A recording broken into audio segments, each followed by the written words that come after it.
Welcome to The Debate. Today, we are examining the profound, really the dual-use paradox of hypervelocity orbital kinetic infrastructure and teraton-scale thermonuclear devices. Right, and it is a topic that emerges directly from this incredible convergence we are seeing in the source material. We are talking about economic, technological, and legal shifts that are, well, they are rapidly rewriting the rules of our species. Exactly. Consider the economics alone. The cost of placing mass into low Earth orbit it has entirely collapsed. During the space shuttle era, it cost roughly $54,000 per kilogram just to get anything up there. And today, with fully reusable Starship platforms, we're looking at projected costs of just $10 to $32 per kilogram. Yeah, it is a staggering drop. And at the exact same time, the New START treaty has officially expired. That happens on February 5th, 2026. Plus, we have this gaping, undeniable loophole in the 1967 Outer Space Treaty. Meaning, the sky is now fundamentally unconstrained. Which brings us to the core disagreement we are framing today. How do we interpret this convergence? Is this technology primarily a catastrophic military threat that destabilizes 70 years of nuclear deterrence? Or is it fundamentally a planetary engineering tool essential for human expansion? I will be arguing that the proliferation of orbital kinetic technology is a fundamentally destabilizing strategic military threat, one that threatens global survival by completely upending mutually assured destruction. And I will be arguing that viewing this technology primarily as a weapon is a profound failure of vision. I assert that it is actually a given-to-God civilizational tool whose true purpose is the terraforming of hostile planets. To really grasp the immediate reality of what we are dealing with here, we have to look at its roots. This is a catastrophic shift in global military power, born from a concept known in the material as the logic of Hastings, Nebraska. Going back to World War II. Right, exactly. Back in the 1940s, the Naval Ammunition Depot in Hastings concentrated 40% of the entire U.S. Navy's munitions in the flat, invisible plains of the Midwest. The strategy was brutally simple. You concentrate immense destructive potential into the absolute simplest deliverable form, mix it with physics, and let gravity do the rest. And now that logic is orbiting above us. Yes. What we are seeing now is that the logic of Hastings has simply moved to low Earth orbit. And the math behind this is chillingly accessible. For roughly $210 to $250 million, a state actor, or honestly, even a well-funded private entity, can deploy a permanent orbital platform carrying 6 10-ton tungsten rods. Just to put that price tag into perspective for a moment. $250 million is the cost of roughly 2.5 F-35 fighter jets. That is absolute pocket change in the context of a defense budget. It is nothing. You trade 2 jets for a permanent orbital strike platform. And here is where the physics get terrifying. When these spin-stabilized rods are dropped from orbit, they impact at Mach 10. That delivers 11.5 tons of TNT equivalent kinetic energy. But it is not just a big explosion. Right, it's the penetration mechanics. Exactly. They use an offset nose weight, meaning the rod acts as a drill as it falls, precessing to eliminate shaft friction. It doesn't just smash into the ground. It literally liquefies reinforced concrete into plasma upon impact. It can reach deep command bunkers that even our heaviest conventional weapons, like the 30,000-pound GBU-57 massive ordnance penetrator, simply cannot scratch. It is the ultimate bunker buster. There's no horizontal defense against a vertical strike like that. None at all. And that shatters the very foundation of nuclear deterrence. It provides a conventional, perfectly clean first strike decapitation capability. Radar only gives you an 11-second warning time before impact. It completely bypasses the logic of mutually assured destruction because, well, you don't know who dropped it. Attribution takes hours, not minutes. Yeah, I see the sheer terror in that scenario. I really do. But I come at it from a completely different angle. The physics of destruction and the physics of creation in here are entirely identical.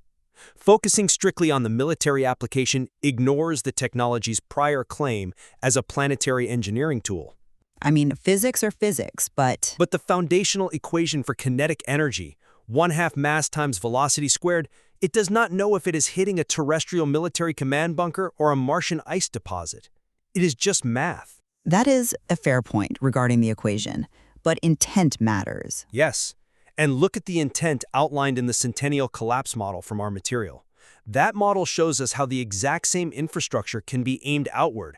Instead of 10-ton rods aimed at Earth, we're talking about 4-ton tungsten penetrators, launched from identical electromagnetic railguns, but aimed at Venus. To do what exactly? Just kick up dust? No, to continuously excavate fresh calcium and magnesium silicates from the planetary crust. That triggers massive and entirely necessary carbon sequestration.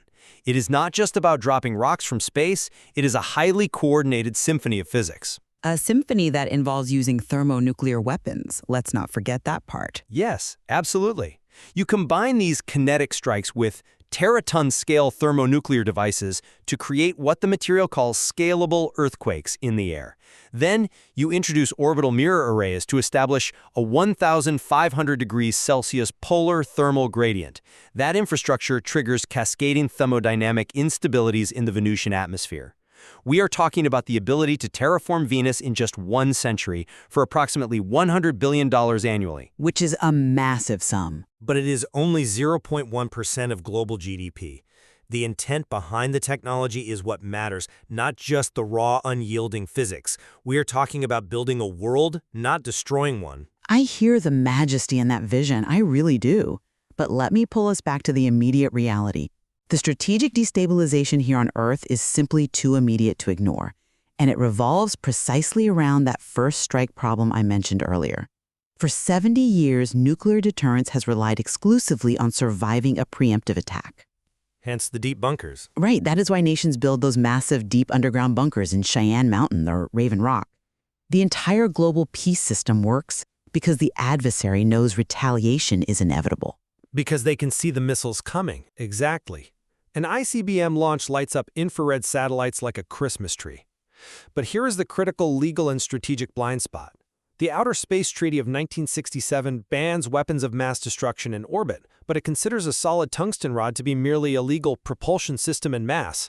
It contains no explosive core, no chemical agent, no biological payload. So it slips right through the definitions. It perfectly circumvents the legal definition of a weapon. And because of that, these kinetic platforms entirely bypass early warning systems. A cold rod dropping from orbit produces no launch signature. There is no infrared plume for a satellite to detect. There is zero radioactive fallout. What you get is a silent, completely unattributable decapitation strike. We simply cannot focus our resources and attention on Venus when the fundamental architecture of human peace is being actively dismantled by the very existence of this delivery mechanism. That is a compelling argument regarding the immediate danger, but have you considered that suppressing this technology is economically impossible? You noted the cost of orbital platform is around $210 to $250 million. Let's look at the raw materials. Raw tungsten costs just $50 per kilogram on the industrial market. Right. It is commercially available. Highly available.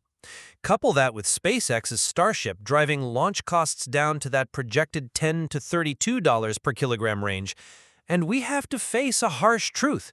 This is no longer the exclusive domain of superpowers. It democratizes the apocalypse. In a sense, yes. Mid-sized corporations, sovereign wealth funds, and private military contractors can afford this now. You cannot put the genie back in the bottle when the bottle costs $10 a kilogram to open. Because the technology's proliferation is inevitable, humanity has no choice but to reorient its intent outward. This is the ultimate dual-use problem. But calling it dual use implies an equal likelihood of both outcomes. It implies the mechanics are the same.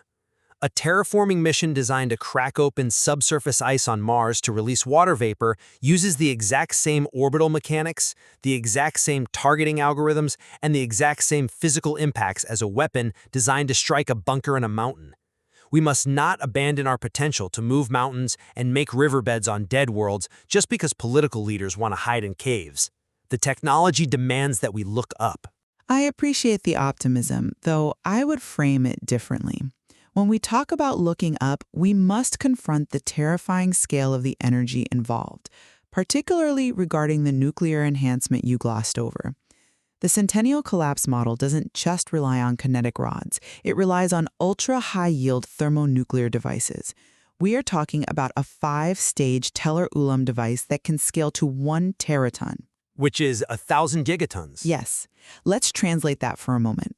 1 teraton is 1,000 gigatons of explosive force. It is literally planetary in scale. A single teraton device releases 1/10 of the energy of the Chicxulub asteroid impact, the one that wiped out the dinosaurs. Introducing this scale of physics into human conflict perfectly fulfills Albert Einstein's prophecy. World War IV with sticks and stones. Exactly. He famously said he did not know with what weapons World War III would be fought, but World War IV would be fought with sticks and stones. He just didn't specify that those sticks would be 20-foot tungsten cylinders dropped from orbit, or that the stones would be teraton-scale nuclear fireballs. Bringing devices capable of releasing 4.18 times 10 to the 22nd joules of energy into existence is an existential risk in and of itself. It frankly does not matter if you plan to detonate them on Venus. The mere fact that they exist in human hands makes them an omnipresent threat to human survival. It's kind of vertical, unstoppable force as divine judgment. Think of the Brahmastra in the Hindu epics, or the thunderbolt of Zeus. It arrives vertically, from a superior domain, entirely unchallengeable by horizontal human resistance. We are building the thunderbolt of Zeus. However, you are applying a strictly earthbound perspective to a planetary-scale tool. How so? A teraton is a teraton? Yes, but context is everything in physics. On a planet like Venus, where the atmospheric pressure is 92 times that of Earth, a teraton device is not an apocalypse. It is merely a 0.5% perturbation of the atmospheric thermal energy. On Venus, it is just an ignition switch. And we do not just detonate it blindly and walk away. This is where the sheer brilliance of the engineering comes in. You mean the acoustic resonance platforms? Precisely. These detonations are combined with acoustic resonance platforms operating in incredibly low frequencies, between 0.1 to 1 hertz. So, essentially acting as giant subwoofers in the sky. That is a great way to put it. They organize the chaotic energy of the nuclear fireballs into standing waves. You are literally shepherding the atmospheric mass toward escape-favorable altitudes, pushing the toxic heavy gas into space. The scale of the physics is absolutely necessary for planetary transformation. Without teraton yields, we simply cannot overcome Venus's thermodynamic stability. You need absolute power to crack an absolutely hostile world. I am just not convinced by that line of reasoning because it assumes a level of international cooperation, restraint, and governance that simply does not exist right now. You are talking about a century-long, highly coordinated symphony of nuclear detonations and acoustic waves. But look at the reality on the ground and in orbit. The legal and verification architecture of our world has completely collapsed. It is struggling, yes. It is gone. On February 5, 2026, the New START Treaty expired. For the first time since the 1970s, the United States and Russia are operating without legally binding limits on their strategic nuclear arsenals. Treaties expire, but human ambition remains. But it is not just treaties expiring, it is active militarization. I mentioned the 1967 Outer Space Treaty earlier. The gap in that treaty is literally large enough to drop a telephone pole of tungsten through. And state actors aren't waiting around for a Venus mission. We are already seeing them militarize space. Russia launched Cosmos 2588 into an orbital plane aligning dangerously close with a U.S. military reconnaissance satellite. We are in an active, qualitative arms race right now. The idea that this incredibly destructive technology will be peacefully reserved for a century-long Venus terraforming campaign is incredibly naive given the geopolitical reality of 2026. State actors are building deeper bunkers, and militaries are simultaneously building the kinetic rods required to reach them. It is an unstoppable action-reaction cycle. I'm sorry, but I just don't buy that the failure of our current political treaties means we should abandon the civilizational project entirely. I will concede that the current regulatory vacuum is limping, if not totally broken. But there is a different way to look at this, drawing on the epistemological framework of Yisrael discussed in the material. The concept of wrestling with God. Exactly. The name literally means one who struggles with God. It represents an ongoing, limping, bleeding act of wrestling with a power that can both protect and destroy. That is what humanity is doing right now with these hypervelocity kinetics and teraton yields. Treaties like the Outer Space Treaty fail because they constantly try to govern the physics of yesterday rather than the intent of tomorrow. Emphasizing governance through outright bans will not work when the Venus campaign requires the exact same dual-use infrastructure. But the infrastructure is fundamentally weaponized. The infrastructure is fundamentally powerful. Think about what is needed to transform Venus. We need 50 orbital platforms mounting free electron laser arrays. Why? For the photochemical dissociation of carbon dioxide, basically using massive lasers to zap the toxic CO2 molecules apart. We need 40,000 orbital mirror elements to reflect sunlight and change the temperature. Every single one of those elements could be pointed at Earth to catastrophic effect. So the governance solution is not to ban the hardware, because the hardware is our future. So what is the solution? The solution is to embrace the given to God covenant, meaning we collectively commit the technology to the project of life rather than the project of bunkers. We must wrestle with the danger to secure the blessing. But while we are philosophically wrestling with divine power, the doomsday clock is literally ticking. Let me summarize where this leaves my perspective in light of our discussion today. While planetary engineering and the terraforming of Venus is undoubtedly a majestic, awe-inspiring vision, we actually have to survive the current century to achieve it. Which I argue we can. But the immediate geopolitical reality of 2026 is marked by a doomsday clock sitting at an unprecedented 89 seconds to midnight. We are in an active, entirely unconstrained arms race in low Earth orbit. The absolute accessibility and the utter invisibility of orbital kinetic bombardment make it currently the most destabilizing threat to human survival we have ever faced. The silence of a Mach 10 tungsten rod, paired with the expiration of all meaningful nuclear verification treaties, threatens to end the era of nuclear peace permanently. We cannot build a new world if we vaporize our own. And my summary is that we cannot let fear trap us on a single world, waiting for an inevitable catastrophe. The physics of destruction and terraforming are absolutely identical. For roughly $100 billion annually, which again is just 0.1% of global GDP and significantly less than what the superpowers currently spend modernizing their nuclear arsenals, humanity could transform the most hostile planet in the solar system into a proto-habitable world in a single century. We have the centennial collapse model, we have the math for the orbital mirrors, the acoustic drivers, and the kinetic penetrators. The true tragedy would be allowing the fear of our own engineering, the terror of our own absolute discoveries, to blind us to our destiny as planetary architects. Well, despite our different lenses, we clearly have profound areas of convergence today. We both acknowledge that the barrier to entering the orbital high ground has permanently collapsed due to the economics of reusable launch vehicles. That $10 a kilogram figure really changes the course of human history. Completely. And we also agree that the sheer physics of mass, gravity, and velocity are absolute, whether they are applied to an underground command facility in a mountain or to the silicate crust of Venus. Yes. The tension between pointing this unyielding power downward at ourselves or pointing it outward toward the stars remains completely unresolved. The hardware does not know the difference. Only human intent does. Exactly. Viewing this incredible technology through both a strategic military lens and a civilizational terraforming lens is absolutely essential. There is much more to explore regarding how humanity governs its most absolute discoveries and how we manage the profound responsibilities of our own physics. Thank you for listening. So, I want you to imagine something for a second. Okay. I want you to imagine, like, the most devastating weapon ever conceived by human minds. That is a dark way to start. I know, but stay with me here. A weapon that completely renders all of our modern nuclear deterrents obsolete, just gone. Right.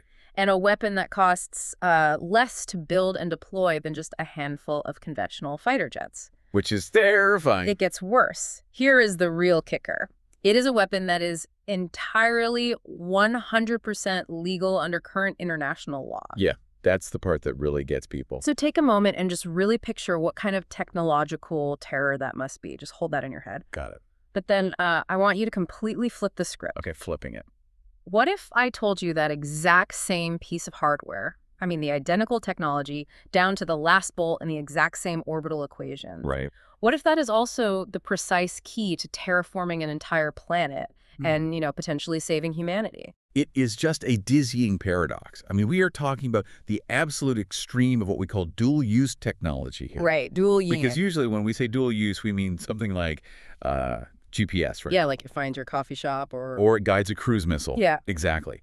But the scale we are looking at today is completely unprecedented. We are looking at a system where the line between global annihilation and planetary genesis, it doesn't just blur. It completely ceases to exist. Ceases to exist entirely. So, welcome to today's deep dive.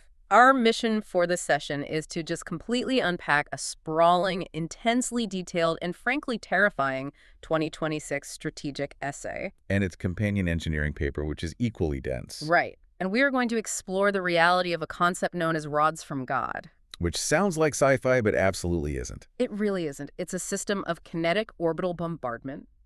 And then, as I said, we are going to pivot. The big pivot. We're going to look at the awe-inspiring potential of the Centennial Collapse. Which is a fully fleshed out 100-year plan to terraform the planet Venus, using that exact same orbital hardware. And my role today is to guide you through this, but your role is to really help set the table for just how profound this dual-use nature really is. Yeah, I'm going to walk us through the underlying mechanics. We are going to be exploring some really intense physics today. And some intense geopolitics. Definitely. The very real geopolitical collapse of international arms control that culminated just recently in February of 2026. Plus the philosophical stuff. Right, the deep philosophical wrestling match that humanity is currently facing. Yeah. Because we are holding a power that can literally vaporize a subterranean command bunker in 11 seconds. 11 seconds. Yeah. Or, with a slight adjustment in its orbital trajectory, it can breathe life into a completely dead world. Okay, let's unpack this. And to start, we are actually not going to begin in space, which might surprise you. No, we're starting somewhere much closer to home. We are going to start with a surprising history lesson from America's heartland, a place that doesn't usually feature in the grand histories of global military hegemony. Hastings, Nebraska. Hastings, Nebraska. It is a fascinating starting point, really. Hastings sits right there on the high plains. It's roughly at the geographic center of the continental United States. Smack in the middle. Equidistant from the Atlantic and Pacific coasts, bisected by major rail lines.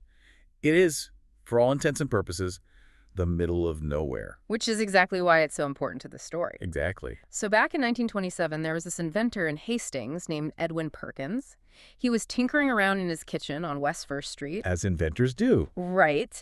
And he had this product. It was a liquid concentrate called Fruit Smack. Catchy name. Very catchy. But shipping bottles of liquid was heavy, it was expensive, and the glass broke all the time. Sure. So he reformulated it.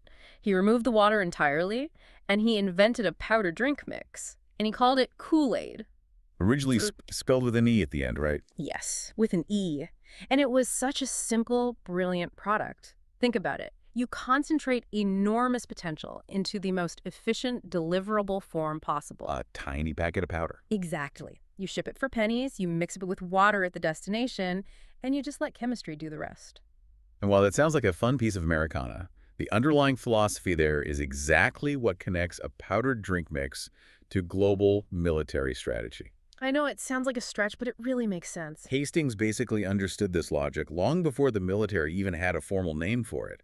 It's the logic of concentrating massive potential, stripping away all the unnecessary mass, storing it in a place where absolutely no one is looking, and then just letting the fundamental laws of physics and chemistry do the heavy lifting when the time comes. Because just 15 years after Perkins mixed his Kool-Aid crystals, The United States government looked at that exact same prairie and decided to do their own version of concentration. On a much scarier scale. The U.S. Navy came in and built the Naval Ammunition Depot right there, southeast of Hastings. We are talking about 39,000 acres of flat, concealed inland terrain. At its peak, it became the single largest inland ammunition depot in the entire country. The scale of what they built in Nebraska is almost hard to comprehend today.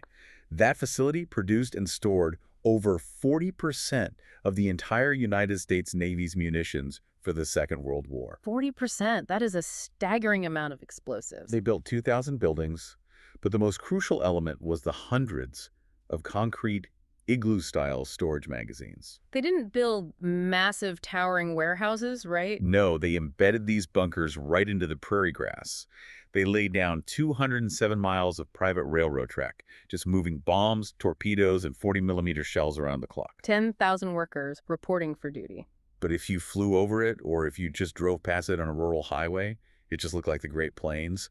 The strategy wasn't just building a fortress. The strategy was the prairie itself. That just blows my mind. You have the arsenal of democracy basically hiding under the sod. It was inland, so it was completely safe from coastal bombardment by submarines or carriers. It was geographically central, meaning they could rapidly distribute munitions to either the Pacific or the European theater of war via those rail lines. But mostly, it was fundamentally invisible. Right. The entire defense strategy was based on a psychological assumption that we all make. Nobody thinks anything of consequence happens in the middle of the country. They chose Hastings precisely because nobody was looking. And we shouldn't underestimate the sheer volume of destructive power concentrated there. Definitely not. In September of 1944, a catastrophic explosion tore through that depot. 9 men were killed instantly. The blast left a crater in the Nebraska earth that was 500 feet wide. And the shockwave was so massive it was felt 100 miles away in Lincoln. It was a terrifying reminder of exactly what they were sitting on. But the depot just kept operating. The concrete igloos are actually still standing today at a place called Bunker Hill. Not the one in Massachusetts. No, the one in Adams County, Nebraska. The ground under Hastings has been military ground for over 80 years. The thunder basically slept under the grass. And if we connect this to the bigger picture, it explains exactly how we need to think about orbital weapons. This is where we bring it back to space. Right, because humans are conditioned to overlook the mundane. We don't look at the empty plains, and we don't look up at the empty sky. But low Earth orbit is the new Nebraska. It is the new invisible prairie. It is the perfect place to store concentrated destructive potential because no one is looking. It is effectively equidistant from every target on Earth. And once you are up there, the ultimate mechanism of delivery is entirely free. You're talking about gravity. Just gravity. Which brings us to the actual weapon. Let's talk about Project Thor and the physics of judgment. Okay, let's get into the physics. This isn't some brand new, bleeding-edge sci-fi concept. It was first formally proposed by a scientist and science fiction author named Jerry Pournelle. While he was working at Boeing back in the 1950s and 60s, he pitched this concept to the Pentagon as an alternative to tactical nuclear weapons. And the concept is brutally, almost comically simple.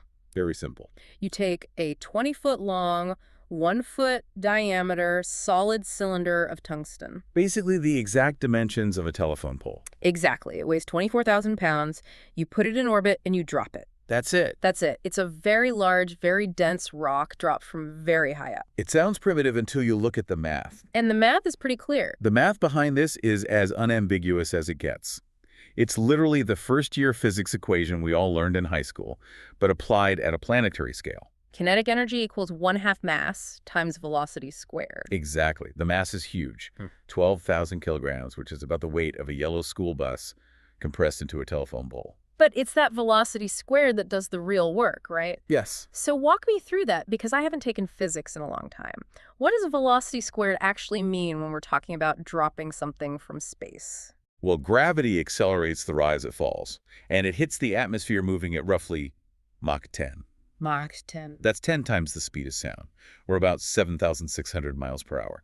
When you square that number in the kinetic energy equation, the resulting force is astronomical. So how much energy are we talking about? The impact delivers a kinetic energy payload equal to 11.5 tons of TNT. Just from a falling piece of metal. Just from the fall. It is a force that is simply unstoppable by any conventional building material known to man. And they specifically chose tungsten for a reason. Why not steel or titanium? Why this specific metal? Two main reasons: density and melting point. Tungsten is incredibly dense, about 1.7 times denser than lead. You need that mass to maintain momentum. Right. But more importantly, it has a melting point of over 6,100 degrees Fahrenheit. Which matters because of atmospheric friction. Exactly. When something falls from space at Mach 10, the atmospheric friction's like hitting a wall of fire. A steel rod would melt into slag before it hit the ground. Titanium ablates. Meaning it literally vaporizes and wears away layer by layer. Yes. But tungsten just gets hot. It survives the re-entry process and reaches the target in almost the exact same aerodynamic condition it left the orbital platform. So you have a 24,000-pound indestructible dart hitting the Earth at 7,600 miles an hour. Yep. And Jerry Pournelle pitched this as a clean weapon.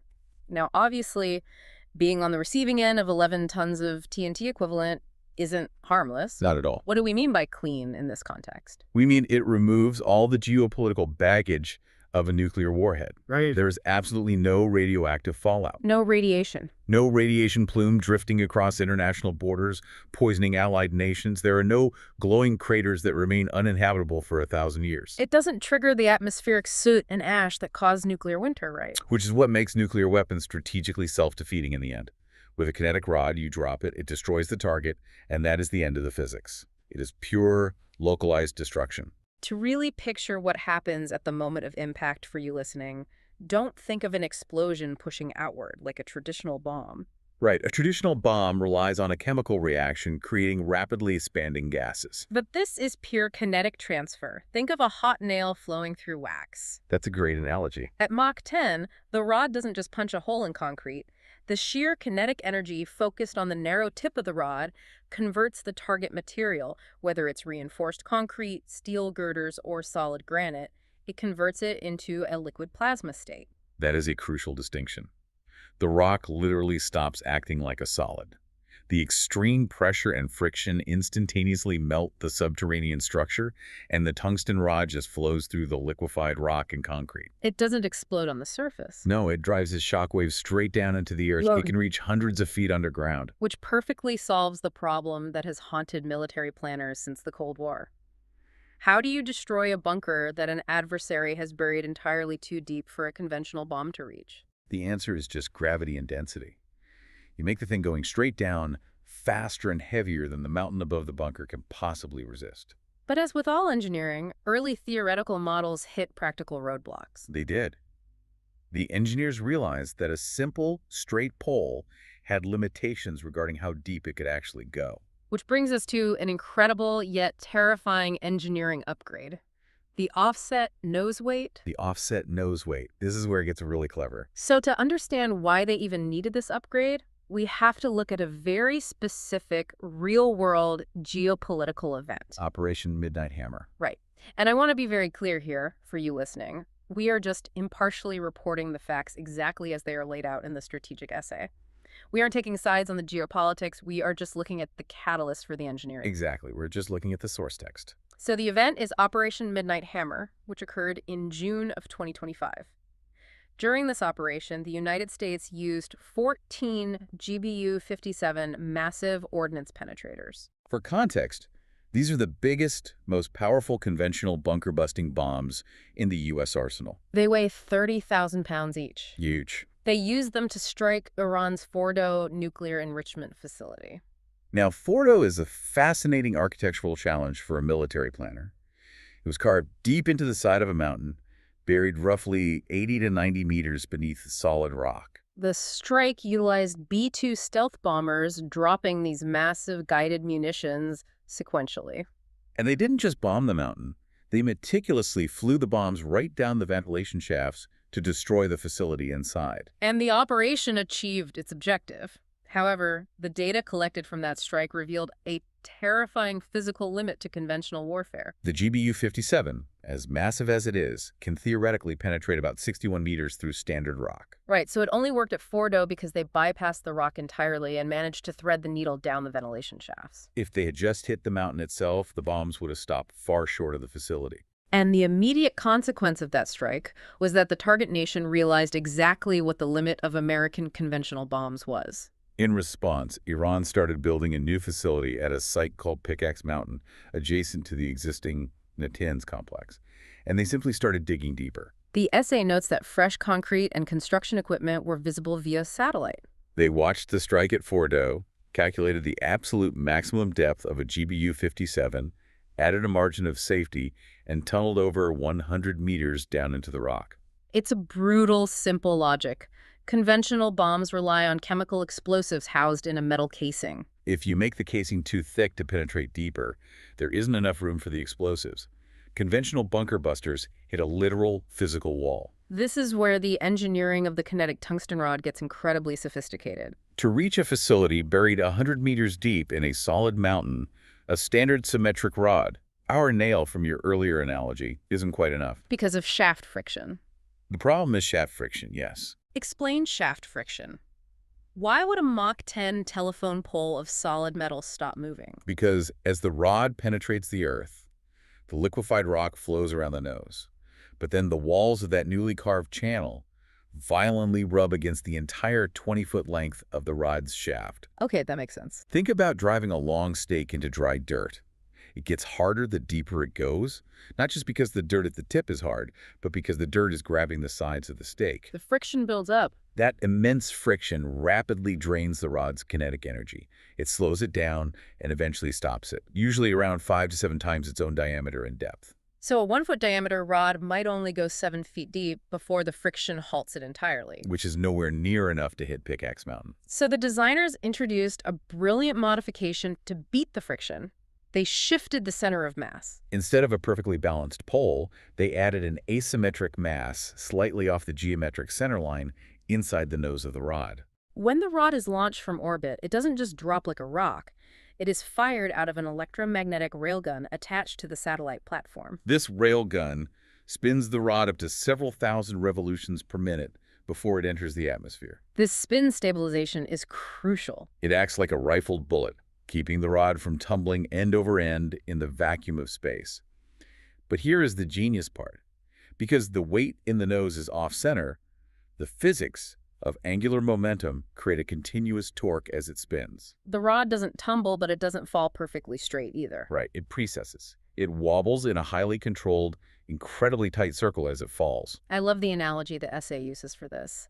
If the standard, perfectly balanced rod is a nail, limited by the friction of its shaft rubbing against the material, the offset nose weight turns the rod into a massive Mach 10 drill bit. Because the nose is wobbling, precessing in a circle, the tip is actually carving a borehole that is slightly wider than the body of the rod itself. So the shaft of the rod follows behind this sweeping, precessing nose tip, passing cleanly through the hole without actually touching the walls of the rock. They completely eliminated shaft friction. All of that immense kinetic energy is preserved at the tip, allowing it to penetrate hundreds of meters deep. It doesn't stop until the energy at the tip is finally exhausted. And there's another benefit to this precession, right? Especially regarding targeting a mountain. Yes. This raises an important question regarding real-world targeting. Orbital mechanics rarely allow you to drop a rod perfectly straight down, perfectly perpendicular onto a perfectly flat target. Usually your orbital track means you are coming in at an angle. And you're often hitting the sloped, oblique side of a mountain. If a symmetric, non-spinning rod hit a sloped mountain, it would deflect. It would just bounce off. The downside of the nose would hit rock first, while the upside was still in the air, pushing the rod off course, potentially even snapping it. But the precessing nose fixes that. Because it's spinning and wobbling, it acts like a screw thread. As it hits the oblique, sloped surface of Pickaxe Mountain, the circular cutting motion evenly distributes the lateral force around the entire door. It bites into the rock perfectly. It doesn't deflect. It just threads itself right into the mountain at 10 times the speed of sound. It's terrifyingly elegant. It really is. So this raises the obvious question. If this idea existed in the 1950s with Jerry Pournelle, and the physics is basically just high school mechanics mixed with advanced materials, Why didn't we build a fleet of these during the height of the Cold War? Why wait until now? The answer is almost always economics. It always comes down to the money. During the space shuttle era, which defined our orbital capabilities for decades, it cost approximately $54,000 to put a single kilogram of mass into low Earth orbit. Let's do the math on that because those numbers get absurd very quickly. They really do. One tungsten rod weighs 12,000 kilograms. At space shuttle prices, launching just one single rod would cost about $648 million. And you can't just launch the rod, you need a platform. If you wanted a satellite bus equipped with a railgun, a power source, and a magazine of 6 rods, you were looking at $4 to $5 billion per unit. And you'd need dozens of them to have global coverage. It was economically impossible, even for the Pentagon's bloated budget. But then, the economics of mortality completely shifted. We entered the commercial space age. The SpaceX Starship revolution changed the fundamental math of human access to orbit. The SA projects that with high reusability and mass manufacturing of rockets, launch costs could plummet to between $10 and $32 per kilogram. Elon Musk has even stated an aspirational target of $10 a kilogram. Let's pause and think about that. We are going from $54,000 a kilogram to $10 a kilogram. How does that change the math for our orbital weapons platform? It causes the cost barrier to completely collapse. The tungsten itself isn't rare. The raw material only costs about $3 million. At $10 a kilo, the launch cost for a fully loaded platform dropped to maybe $6 or $7 million. The most expensive part of the entire system becomes the satellite bus, the electromagnetic railgun, and the nuclear battery, specifically the radioisotope thermoelectric generator required to power the spin-up sequence for the rods. All told, a fully operational, permanently deployed orbital strike platform with 6 unstoppable rods now costs roughly $210 to $250 million. To put that into perspective for you listening, let's look at conventional military hardware. An F-35 Lightning II fighter jet costs about $83 million per unit. For the price of just 2.5 fighter jets, you can put an orbital kinetic bombardment platform in space. And when you compare the operational realities of those two assets, the F-35 looks incredibly fragile. An F-35 needs a highly trained pilot. It needs an aircraft carrier or a massive runway. It needs jet fuel, constant maintenance, AWS-CS support. It can be jammed by electronic warfare. It can be grounded by a severe thunderstorm. And most importantly, it can be shot down by a modern surface-to-air missile. Right. Defeating an F-35 is a global industry. Every military in the world builds air defense systems specifically designed to kill fighter jets. But how do you shoot down a 12,000-kilogram rod of solid tungsten falling vertically at Mach 10? You practically can't. If an adversary has an incredibly advanced hypersonic interceptor and they somehow manage to hit the rod in the terminal phase, say 3 seconds before impact, it doesn't neutralize the threat. You can't explode a solid block of tungsten. A missile intercept just shatters the rod, turning one massive pinpoint impactor into a hypersonic shotgun blast of jagged tungsten fragments that will cover an even wider area of the target. You haven't saved the base. You've just changed the pattern of destruction. The text puts it so chillingly. You are not comparing prices. You're comparing mortality. It is an uninterruptible, unkillable deterrent that hovers over every theater on Earth simultaneously 24 hours a day. It doesn't need to refuel. It doesn't get tired. It just waits for the signal. Which leads us directly into a massive geopolitical crisis. Because if you have an unkillable, dirt-cheap weapon of mass destruction, the only thing stopping you from deploying it is international law. But the legal architecture that is supposed to prevent this militarization of space is entirely inadequate. The foundational law governing space is the Outer Space Treaty of 1967. It explicitly bans placing nuclear weapons or any other weapons of mass destruction in Earth orbit. Wait, if it bans weapons of mass destruction, how could rods from God possibly be legal? 11 tons of TNT equivalent hitting a city center sounds like mass destruction to me. This is where international lawyers earn their paychecks.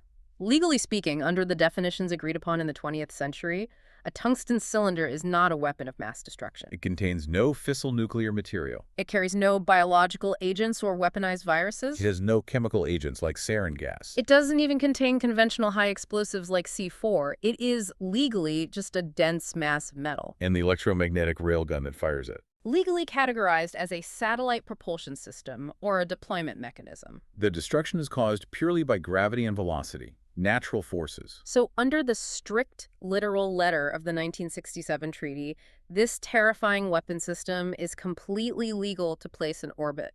That is a staggering loophole. And the essay points out that this legal loophole was compounded by a catastrophic real-world collapse in arms control just recently. On February 5, 2026, the New START treaty between the United States and Russia officially expired without a successor agreement. For context, this was the last major treaty that limited strategic nuclear arsenals and, crucially, allowed for mutual verification inspections. When New START expired, an invisible tripwire was crossed. For the first time in over half a century, there were no legally binding limits on the world's two largest strategic arsenals. No limits on delivery vehicles, no limits on deployed warheads, and no inspectors verifying what is actually sitting on the launch pads. The timing is incredible. The SpaceX launch cost collapse to the price of a corporate buyout. The 1967 legal loophole for conventional orbital weapons remains wide open, and the global inspection regime vanishes. All of this happens in the exact same window of time. If we connect this to the bigger picture of nuclear deterrence, the implications are profound and highly destabilizing. Global peace for the last 70 years has relied on the doctrine of mutually assured destruction, or AIM-AD. That doctrine assumes that no first strike by an adversary can completely eliminate your ability to retaliate. That's why nations build deep command bunkers like Cheyenne Mountain in the U.S. or Russia's deep granite facilities in the Urals. They ensure that a command structure survives the initial nuclear blast to launch the second strike. It's the promise of retaliation that keeps anyone from pulling the trigger. But the rods from God completely undermine that premise. They solve the first strike problem through purely conventional non-nuclear means. Because the offset nose rod acts like a drill bit, as we discussed, it can reach those ultra-deep granite bunkers that nukes can't crack. And even more terrifying, it threatens deterrence through silence. The silence is the key. When a nation launches an intercontinental ballistic missile, early warning satellites in geosynchronous orbit instantly detect the massive thermal infrared plume of the rocket engines. Alarms go off globally. Protocols are triggered.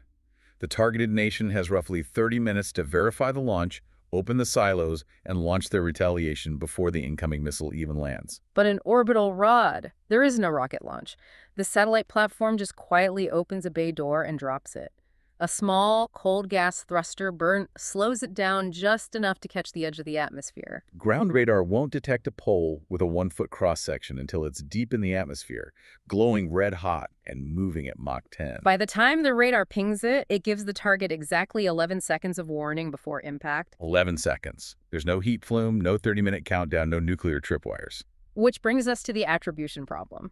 Mutually assured destruction requires knowing exactly who shot at you, so you know who to shoot back at. There are currently over 12,000 active satellites in orbit, and that number is growing exponentially with mega constellations like Starlink. The orbital weapon platform looks exactly like a defunct communications satellite or weather monitor until the moment it drops the rod. Once the rod hits and vaporizes the command bunker, investigating the crater, finding trace tungsten signatures, and back calculating the trajectory through atmospheric wind shear could take hours or even days. You have an 11-second warning for the attack, but figuring out whose satellite dropped, it takes days. How does nuclear deterrence function when your leadership is wiped out and you literally don't know who to retaliate against? And here is a terrifying speculation based on that SpaceX cost collapse, the non-state actor horizon. Because the price of a fully loaded platform has fallen to roughly $250 million, we are no longer just talking about superpowers like the US, China, or Russia. $250 million is a rounding error for major corporations. Mid-sized tech companies, sovereign wealth funds, or extremely well-resourced private military contractors could comfortably afford to build and launch these platforms. This completely upends the geopolitical order. What happens if a holding company registered in a country that isn't a signatory to the Outer Space Treaty launches the platform? They claim it's a microgravity manufacturing hub, but it's loaded with tungsten. Who do you hold accountable? The barrier to entry for a weapon of mass destruction has fallen from the GDP of a nation-state to the level of standard corporate finance. It's a profound paradigm-shifting threat, and the essay steps back from the pure engineering at this point and looks at this through a theological and philosophical lens, starting with a quote from Albert Einstein. Einstein famously said he didn't know what weapons World War III would be fought with, but that World War IV would be fought with sticks and stones. We usually interpret that quote as a grim warning about civilizational collapse, that a nuclear war will bomb us back to the Stone Age, and the survivors will literally be fighting with wooden clubs. But the author of the essay argues for a different, much more chilling interpretation. They argue that Einstein was actually describing the recursive logic of destruction. Explain what you mean by recursive logic of destruction. It means that warfare, as it advances, eventually strips away its own complexity. We build incredibly complex weapons, stealth bombers with millions of lines of code, radar-guided missiles, electronic warfare jammers. But complexity introduces vulnerabilities. Code can be hacked, radar can be jammed, jet fuel can be embargoed. To achieve perfect lethality, you have to get rid of the electronics, the explosives that degrade, the fuels that can be intercepted. You strip away all the vulnerable technology until you return to the oldest, simplest, most perfect equation of violence. A very heavy thing, moving very fast, hitting something you want to destroy. Wow. So Einstein's sticks are 20-foot tungsten poles. His stones are 12,000 kilogram weights dropped from orbit. The ultimate weapon isn't a complex computer, it's just mass and gravity. What's fascinating here is that every major religious and mythological tradition has already conceptualized this exact type of weapon. Humanity has dreamed of this before we could build it. In Hindu tradition, it's the Brahmastra, a supreme weapon created by Brahma that cannot be countered or defended against once it is discharged. In Greek myth, it's Zeus's thunderbolt. The structure of the myth is identical to the rods from God, a weapon of absolute final judgment that descends vertically from a superior, untouchable domain, completely unchallengeable by any horizontal human defense on the ground. The essay draws a haunting parallel to the book of Revelation, chapter 6, verses 15 through 17. The text describes the kings of the earth, the princes, the generals, the rich, the mighty, and everyone else hiding in caves and among the rocks of the mountains. And they call to the mountains and the rocks, saying, "Fall on us and hide us from the face of him who sits on the throne and from the wrath of the Lamb." The geopolitical reading of this ancient text is chilling. Think about who hides in caves today. The kings and generals are in their deep underground command bunkers. They're modern, concrete-lined caves under Pickaxe Mountain or Cheyenne Mountain. And they are begging the weight of the mountain to protect them from a vertical judgment they cannot stop. But the precessing tungsten rod literally makes the mountain fall on them. It drills through the rock and turns their ultimate shelter into their tomb. It is a vertical, unchallengeable judgment. The engineers and planners who unofficially named the project rods from God weren't just being clever. They understood instinctively that they were building something that previously only existed in the vocabulary of the divine. Absolute power falling from the heavens. Okay, take a breath. Let all of that apocalyptic dread settle in. Because here's where it gets really interesting. The flip. I asked you at the start of this deep dive to imagine flipping the script. What if we took this exact same physics, the same indestructible tungsten rods, the exact same orbital satellite platforms, the same electromagnetic railguns, and instead of pointing them at each other, we use them as planetary engineering tools to terraform the planet Venus? This is the second half of the dual-use paradox. The companion engineering paper to the strategic essay is titled The Centennial Collapse. The core insight here is completely counterintuitive to how we usually think about planetary engineering. Usually terraforming is portrayed as a brute force struggle. Venus is an absolute hellscape. Its atmosphere is 92 times thicker than Earth's. It's composed almost entirely of carbon dioxide, creating a runaway greenhouse effect with surface temperatures over 900 degrees Fahrenheit, hot enough to melt lead. It rains sulfuric acid. Traditional sci-fi ideas usually involve millennia of slow atmospheric processing, building giant domes or crashing thousands of ice comets into the planet to cool it down. It requires energy on a scale we can't even fathom. But this paper introduces a concept called cascade engineering. The authors realize that Venus isn't a problem to be solved with brute force energy. Venus is a thermodynamic system trapped in a highly stable, but ultimately vulnerable equilibrium. Imagine a boulder resting in a shallow depression at the very top of a massive hill. It's stable right now, but you don't need enough energy to carry the boulder down the hill. You just need enough energy to push it out of the shallow depression. Once it rolls over the lip, gravity does the rest of the work. So the goal of the centennial collapse isn't to boil away the Venusian atmosphere using brute human force. The goal is to apply just enough energy. Specifically, the paper calculates we only need to inject 0.5% of the total thermal energy required for the entire transformation in a highly coordinated way. We use our energy to push the planetary system past its stability threshold. We force the planet to do 99.5% of the work. You induce a thermodynamic collapse into a new proto-habitable state in just 100 years. And you do it by using 6 integrated instruments to play the planet like a symphony. Let's break down those 6 instruments, because the engineering and the scale of human ambition here are absolutely spectacular. None of these work in isolation. They all feed into each other. The first instrument is the orbital mirrors. This is the primary catalyst to get the boulder rolling. Walk me through the mirrors. How do we start? You position a constellation of 40,000 cooling mirrors, each 500 meters across. Massive sails of reflective foil at the Venus L1 Lagrange point. Okay, pause for a second. Explain it like I'm 5. What is a Lagrange point, and why do the mirrors have to go there? A Lagrange point is a specific parking spot in space where the gravitational pull of 2 large bodies perfectly equals the centripetal force required for a small object to move with them. The L1 point sits exactly between the Sun and Venus. If you put a mirror there, the gravity of the Sun pulling it forward is perfectly canceled out by the gravity of Venus pulling it backward. It stays locked in place, constantly shadowing the planet. These 40,000 mirrors block sunlight from hitting one of Venus's poles.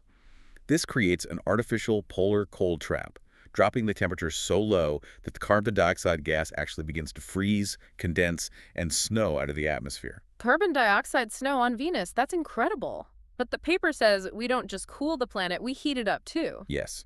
At the exact same time, you position 10,000 parabolic magnifying mirrors to focus intense beams of sunlight onto the opposite equatorial pole. You are superheating that region to over 2,000 degrees Celsius. So you have one pole freezing and snowing, dry ice, and the other pole superheated like an oven. Why create that extreme contrast? Thermodynamics. Heat wants to move to cold. By artificially cooling one pole and superheating the other, you create a massive 1,500-degree thermal gradient across the planet. The atmosphere wants to equalize that extreme temperature difference, which drives massive, violent planetary winds. We are talking about manufactured hurricanes whipping across the surface at up to 500 meters per second. Which sets the stage for the second instrument, ultra-high-yield thermonuclear devices. I was reading about this part, and it sounds insane. We are going to nuke Venus. Repeatedly and systematically. The paper pulls from a declassified 1950s study called Project Sundial. Project Sundial explored the theoretical limits of nuclear weapons, specifically proving that the Teller-Ulam staged fusion design has no theoretical upper limit on its explosive yield. Break down Teller-Ulam for me. Why is there no limit? I thought nukes could only get so big before they blow themselves apart before detonating completely. That's true for basic fission bombs, like the ones dropped in WWII. But the Teller-Ulam design is a thermonuclear weapon, a hydrogen bomb. It works by staging. You have primary fission explosion, which generates intense X-rays. Those X-rays are channeled to compress and ignite a secondary fusion fuel capsule. Project Sundial proved that you don't have to stop there. You can use the energy from the secondary to ignite a tertiary capsule and so on. You can daisy-chain the fusion process indefinitely. You can just keep adding stages. So for Venus, they propose using devices not in the megaton range, but the teraton range. 1,000 gigatons per device. A teraton. The paper compares that yield to the Chicxulub asteroid impact, the one that killed the dinosaurs. A single teraton device is about 10% of that extinction-level energy. But we aren't hitting the ground, right? We aren't trying to crack the planet in half. No. You detonate these devices midair in the incredibly thick middle atmosphere of Venus.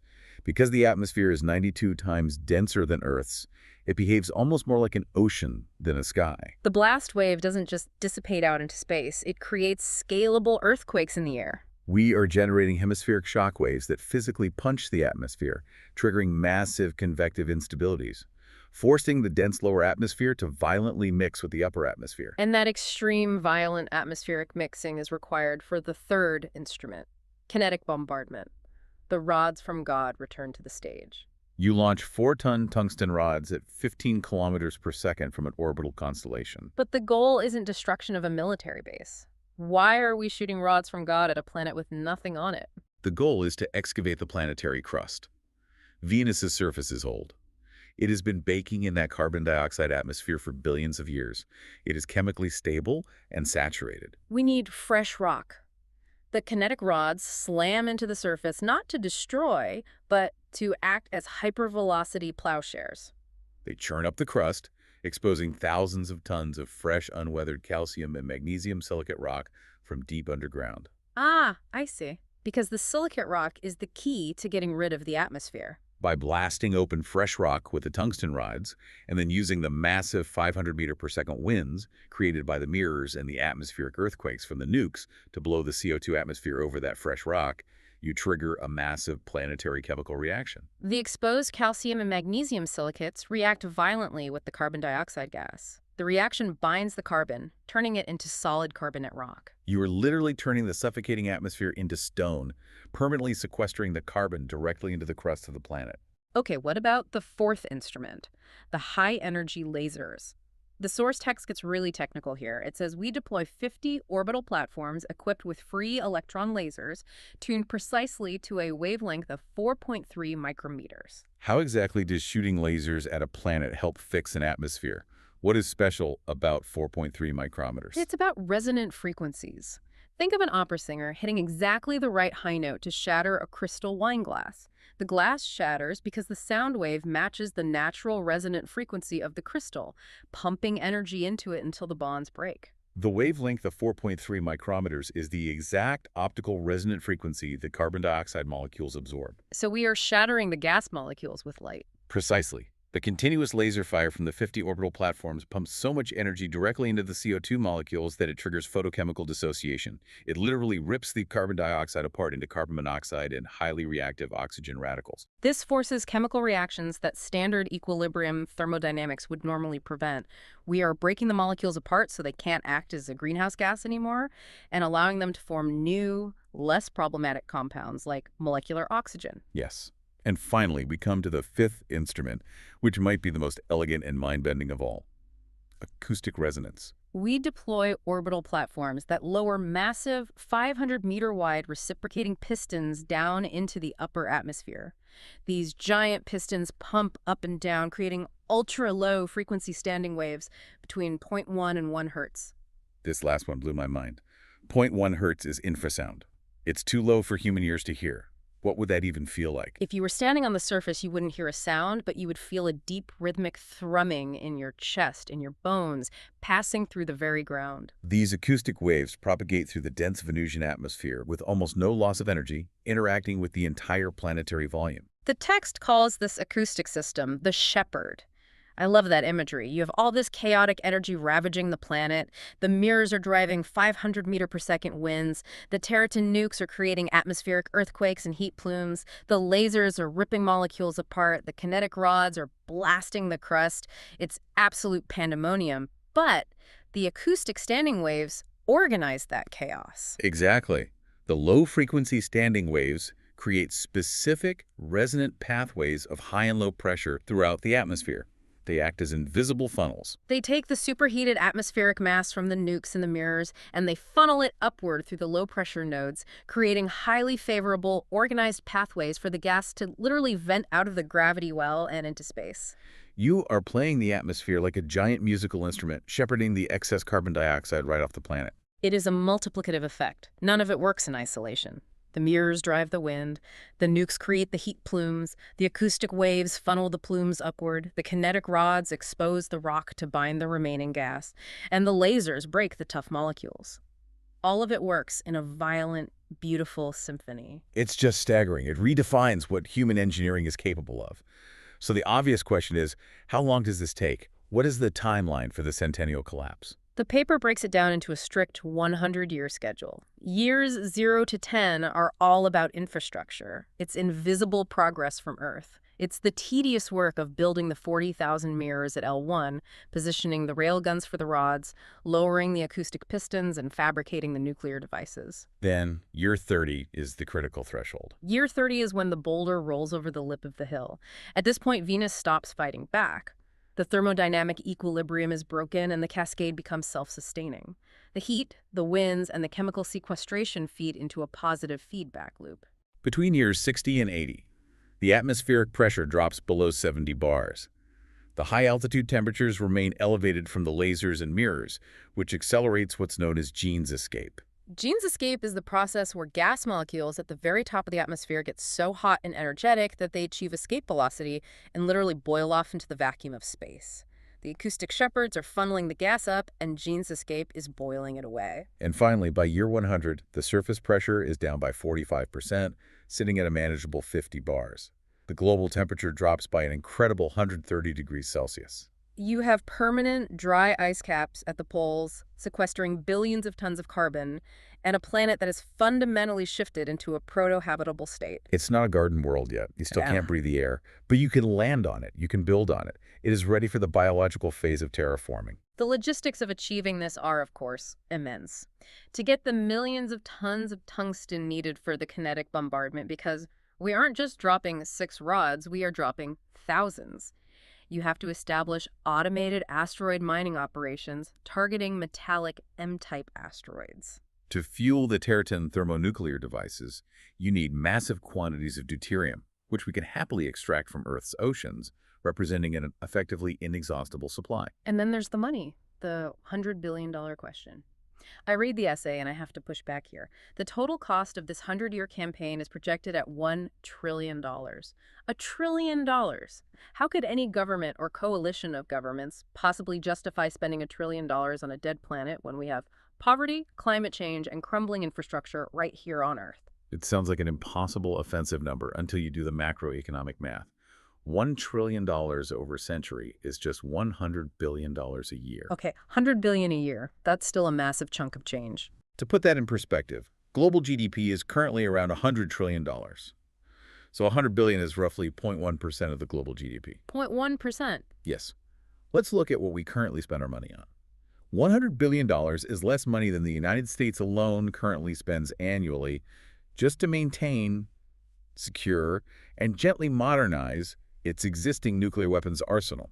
It is less than the cost of building and outfitting a single modern Gerald R. Ford-class aircraft carrier and its strike group per year. That puts it in a wildly different context. We are spending that money anyway. We are just spending it on threatening to blow ourselves up. Contrast the Centennial Collapse budget with the Apollo program. Getting to the moon consumed roughly 4% of the entire United States GDP at its peak in the mid-1960s. We are talking about terraforming a planet for 1/40th of the economic burden of landing 2 men on the moon. We have the money. The SpaceX revolution proves we have the technology. The raw materials are waiting in the asteroid belt and the oceans. We literally just need the civilizational will to do it. Which brings us back to the philosophical core of this entire deep dive. So, what does this all mean? We have this technology that can act as a godlike weapon or a godlike tool of creation. The essay ends with a profound concept: Yisrael. It's a Hebrew word that, in this specific philosophical context, doesn't refer to the modern nation-state or even a specific religion. It literally translates to one who wrestles with God. It refers to the ancient biblical story of Jacob wrestling in the dark at the edge of a river with a divine being. He refuses to let go until he receives a blessing, even though the sheer force of the struggle leaves him permanently injured, walking with a limp for the rest of his life. It is the perfect metaphor for where we are right now. Humanity is at the river in the dark. We are wrestling with this physics. We have discovered a capability, unlimited kinetic energy from orbit, teraton nuclear yields, planetary cascade engineering that we simply don't have the moral framework to handle yet. The technology is completely, utterly dual use. That is the terror and the beauty of it. A 12,000-kilogram tungsten rod descending from an orbital railgun has no consciousness. It has no idea if it is pointed at a barren Venusian rock to churn up silicates and sequester carbon to build a new atmosphere, or if it's pointed at a command bunker under Pickaxe Mountain to vaporize human leadership. The physics doesn't care. Gravity doesn't have a morality. The intent is entirely, exclusively human. The author of the essay makes a passionate, urgent argument that this technology must be, in their words, given to God, meaning it must be dedicated to the larger civilizational project of creating and expanding life across the solar system. It is too big, too absolute, to be surrendered to the secondary petty claims of national strategic interests, border disputes, or corporate greed. But this raises an incredibly chilling implication that we have to consider, and it's something the essay leaves hanging over us. Because the hardware for the Centennial Collapse terraforming project and the hardware for a global kinetic bombardment system are completely physically identical, how is the world going to react when the first private corporation or sovereign nation actually launches one of these platforms? Imagine the press conference. A massive aerospace holding company announces they are initiating the Centennial Collapse. They're going to save humanity by building a second home on Venus. They launch the starships. They deploy the railguns, the orbital platforms, the thousands of precessing tungsten rods. Legally, under the Outer Space Treaty, they are exploring space for peaceful, scientific purposes. They are celebrated as heroes. But geometrically, mathematically, as those platforms circle the Earth waiting for their transfer window to Venus, they are simultaneously deploying a fully loaded, absolutely unstoppable, million-strong kinetic weapons constellation directly above our heads. At any moment, a line of code could change the trajectory from Venus to Washington or Beijing or Moscow. How do we survive that transition period? How do we maintain global stability and trust when the ultimate tool of planetary creation is completely indistinguishable from the ultimate weapon of human extinction? If you are a rival nation, do you trust that those rods are really going to Venus? Or do you shoot them down, starting World War III, to prevent what you perceive as an unkillable first-strike weapon? Every single tool deployed to terraform Venus is a sword of Damocles hanging over Earth. It's a question that we are going to have to answer very, very soon. The math works, the rockets are flying, and the cost is dropping every single day. You've been listening to this deep dive into the source material. We've thrown a lot of intense physics, extreme geopolitics, and heavy philosophy at you today. We hope you keep wrestling with these questions on your own because the sky above us is changing and the thunder is moving out of the Nebraska prairie and into orbit. Thanks for joining us. Keep looking up and keep asking the hard questions.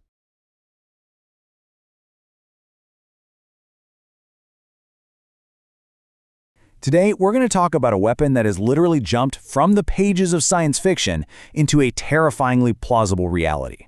It's a weapon that uses zero explosives, creates no fallout, and yet it can strike anywhere on Earth with the force of a tactical nuclear weapon. It goes by the name rods from God. You've probably heard this famous Einstein quote, right? Well, it's the perfect place for us to start because today we're talking about the most advanced and maybe the most devastating stick ever imagined.